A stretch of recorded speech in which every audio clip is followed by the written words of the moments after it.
Hi పిల్లలు, అమ్మమ్మ కథలకు స్వాగతం.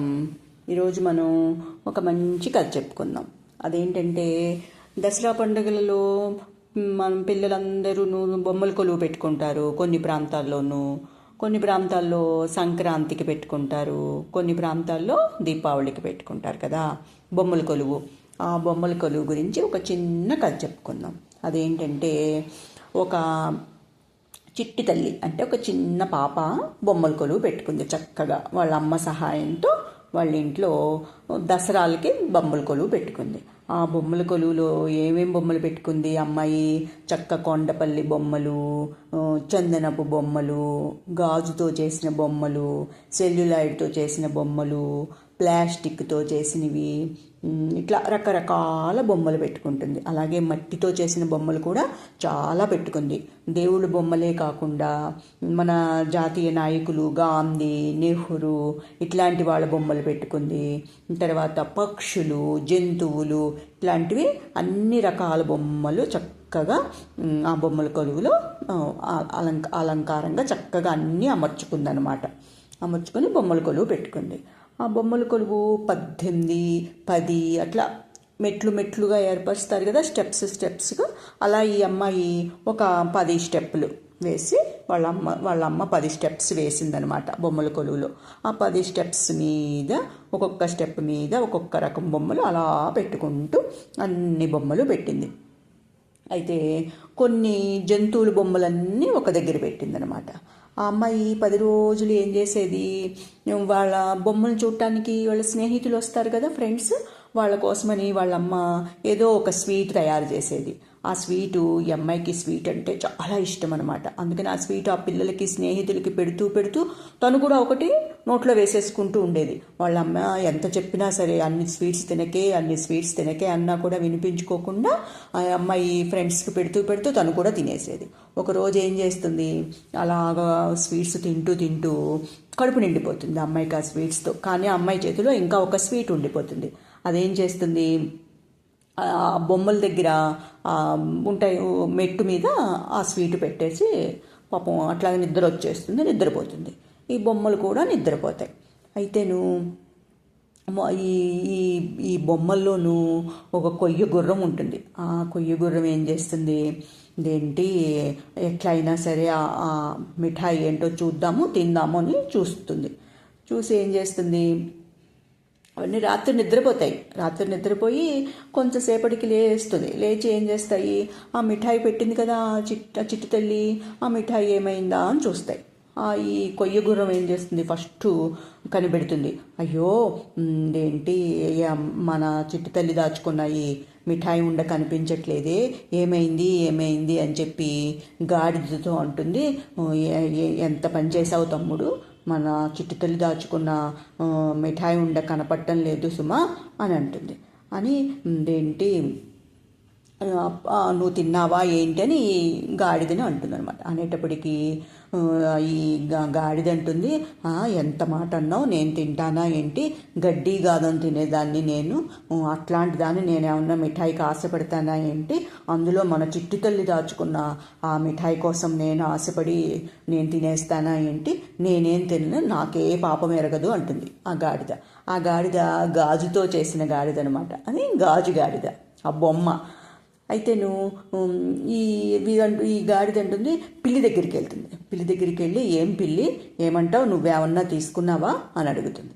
అడిగేటప్పటికి ఆ పిల్లి గుడ్డ పిల్లి అనమాట, అంటే క్లాత్తో చేసిన పిల్లి. ఆ పిల్లి అంటుంది, అయ్యో శివ నేనెందుకు తింటాను, నాకు పాలు మీగడ అంటే ఇష్టము, అదైతే ఏమన్నా కక్కుర్తి పడేదాన్నేమో, మిఠాయి నేనెందుకు తింటాను, అందులో పాపం మనల్ని నమ్మి మన దగ్గర పెట్టి నిద్రపోయిన ఆ చిట్టి తల్లి మిఠాయి నేను తింటానా ఏంటి, నేనే పాపం ఎరగను అంటుంది ఆ గుడ్డ పిల్లి.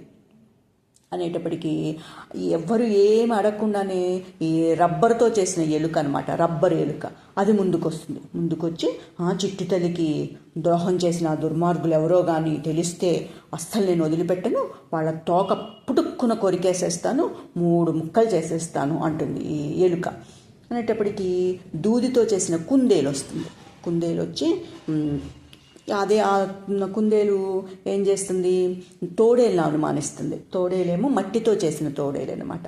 ఆ తోడేళ్ళను అనుమానించి అదేంటి తోడేలతో ఉంటుంది, నీకు ఆకలి ఎక్కువ, నువ్వే తినేసి ఉంటావు, చెప్పు నిజం చెప్పు నిజం చెప్పు అంటుంది. అనేటప్పటికీ ఇది ఈ తోడేలు అంటుంది, నిజమే నాకు ఆకలి ఎక్కువ అన్నమాట నిజమే, కానీ నేనైతే మిఠాయి ముట్టుకోలేదు. ఏంటి ఈ ఈ కాస్త మిఠాయి నాకు ఏ మూలకు వస్తుంది, నేను తిన్నా మటుక్కి. నేను ఒకవేళ దొంగతనం చేసి ఆ మిఠాయి తిన్నా నాకేమైనా ఆకలి తీరుతుందా ఏంటి, నేనేమీ తినలేదు, నిజం చెప్తున్నాను, నేనైతే ఆ మిఠాయి ముట్టుకోలేదు అంటుంది. అయితే ఇవన్నీ ఏం చేస్తాయి, ఈ సింహం వైపు చూస్తాయి. సింహం వైపు చూసి రాజా మీరేమైనా అని ఈ జంతువులన్నీ సింహాన్ని అడుగుతాయి. సింహాన్ని అడిగేటప్పటికి సింహానికి కోపం వస్తుంది. కోపం వచ్చి, ఏంటర్రా మూర్ఖుల్లారా, మీరు అదేంటి నన్ను అనుమానిస్తున్నారా, నాకే ఆకలేస్తే నేను ఏనుగు కుంభస్థలాన్ని బద్దలు కొట్టి తింటాను, కానీ ఈ చిట్టి తల్లి దాచుకున్న మిఠాయిని దొంగలిస్తానా ఏంటి, నన్ను ఏమనుకుంటున్నారు మీరు, నన్ను చూస్తే మీకేమనిపిస్తుంది అని చెప్పి గట్టిగా గర్జిస్తుంది సింహం.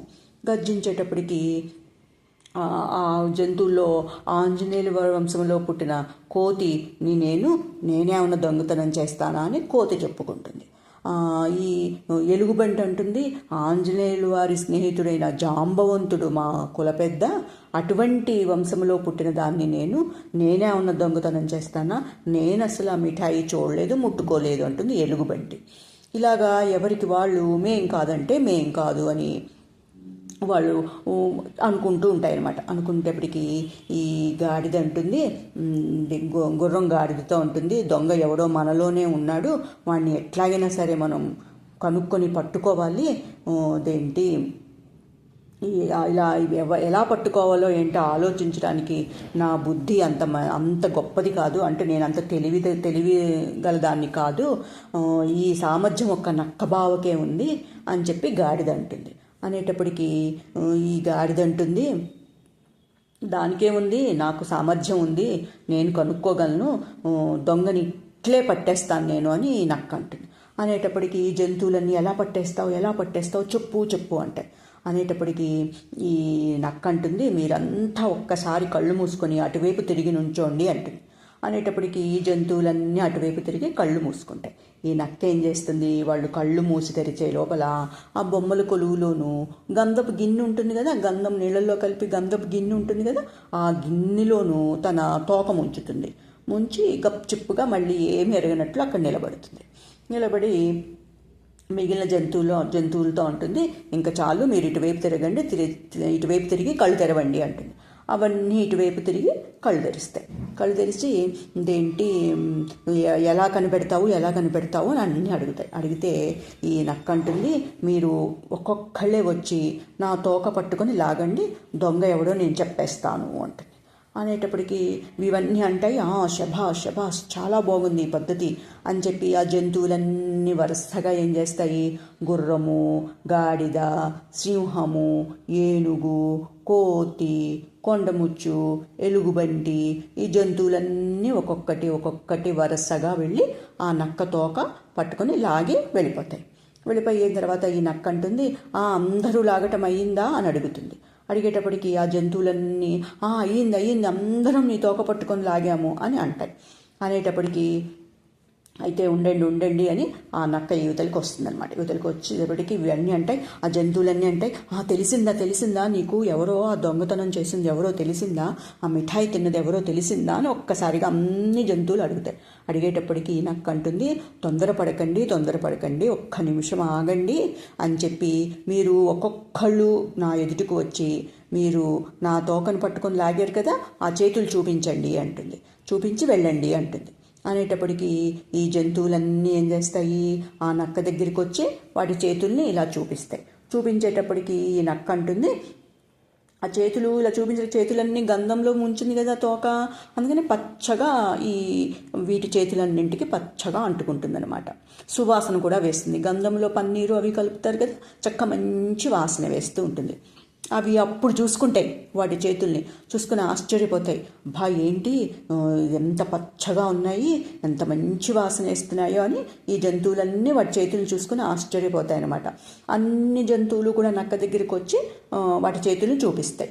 ఈ గంధం ఉన్న జంతువులల్లా, గంధం అంటుకున్న చేతులున్న జంతువులల్లా ఈ నక్క అంటుంది, నువ్వు దొంగవి కావు, నువ్వు దొంగవి కావు అని పంపించేస్తూ ఉంటుంది. అన్ని జంతువులు అలా దాటి వెళ్ళగా ఆఖరికి ఎలుక మిగులుతుంది. ఎలుక ఒక్కటే మిగులుతుంది. ఎలుక కూడా చేతులు చూపించి వెళ్ళిపోబోతుంటే నక్క అంటుంది, ఆగు ఆగు, నువ్వే దొంగవి అని కళ్ళు ఎర్ర చేసి గట్టిగా అంటుంది అనమాట. అనేటప్పటికి ఎలుక పారిపోబోయేటప్పటికి పిల్లి దాన్ని గట్టిగా పట్టేసుకుని కూర్చోబెట్టి కదిలేమంటే జాగ్రత్త, ఏమనుకున్నావో ఏమో అని అంటుంది పిల్లి. అనేటప్పటికి గుర్రం ముందుకొచ్చి, నువ్వేనా నా చిట్టు తల్లి మిఠాయి మింగేస్తావు అని కోపంగా సకిలిస్తుందనమాట. సకిలించేటప్పటికి ఎలుక నెమ్మదిగా అవును నేనే అని కీచు అంటుంది. ఆ కోతి కిచకిచలాడుతూ ముందుకొచ్చి, ఎంత నంగనాచివే, దొంగ ఎవరో తెలిస్తే దాని తోక పట్టుకుని కొరికేస్తాను, 3 ముక్కలు చేసేస్తాను అని ప్రగల్భాలు పలికేవు. ఇప్పుడు ముందు బలవంతంగా ఆ ఎలుక తోకని తీసుకెళ్ళి దాని నోట్లో పెడుతుందనమాట. పెట్టి ఇప్పుడు కొరుకు అంటూ ఉంటుందన్నమాట.